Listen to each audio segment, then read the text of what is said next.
Hello বন্ধুরা, good morning. কেমন আছো তোমরা সবাই? আশা করি ভালো আছো, আমিও ভালো আছি। চলে এসেছি আর একটা নতুন মিনি ব্লগ নিয়ে।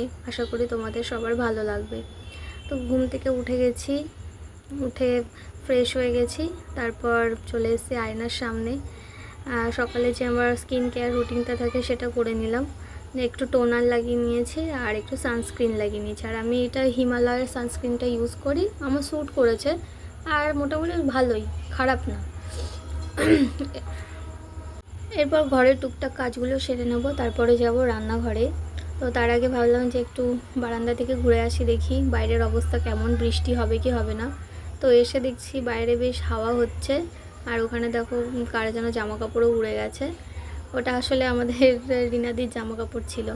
যাই হোক, তারপর ভাবলাম যে গাছগুলোতে একটু জল দিই, আর এই গাছের সাইডগুলো আজকে একটু ভাবলাম পরিষ্কার করব।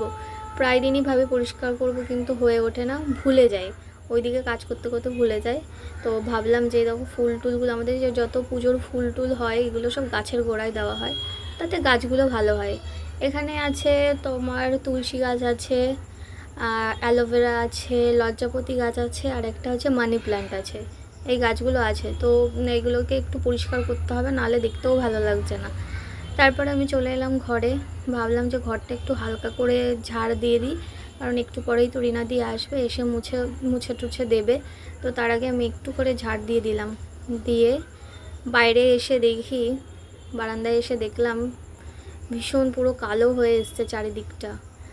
মনে হচ্ছে বৃষ্টি হবে, বলতে না বলতেই ঝমঝমিয়ে বৃষ্টি নেমে গেল।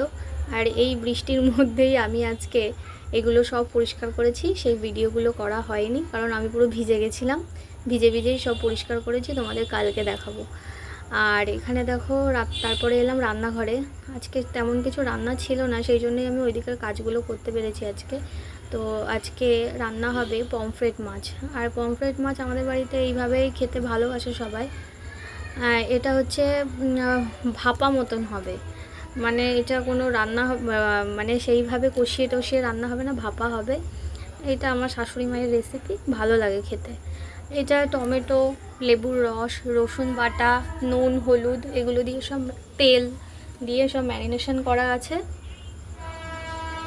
শুধু কড়াই গরম করে হালকা আছে এটাকে ঢেকে ঢেকে রান্না করতে হবে, আর তেমন কিছুই না। আর লাস্টে একটু দেখে নিতে হবে নুন মিষ্টি সব ঠিক আছে কি না। তো আমি দেখো কড়াইটা বসিয়ে আমি হালকা গরম করে পরপর মাছগুলোকে সাজিয়ে দিয়ে এবার আমি ঢাকনা দিয়ে মোটামুটি 30 মিনিট বা 45 মিনিট রান্না করলেই হয়ে যাবে। আর আজকে দেখো আমি ভুলেই গেছিলাম, আজকে ছিল ফাদার্স ডে। যাই হোক, আজকে কেক কাটা হয়েছে, বাবা কেক কেটেছে আর বাবা আমাদের ট্রিট দিয়েছে। তো সন্ধ্যাবেলায় স্ন্যাক্সগুলো অর্ডার করা হয়েছিল, আর এগুলো আমরা সবাই মিলে সন্ধ্যাবেলা খেয়ে নিলাম। তো এইভাবেই সারাদিনটা কেটে গেল। আশা করি তোমাদের ভালো লাগলো।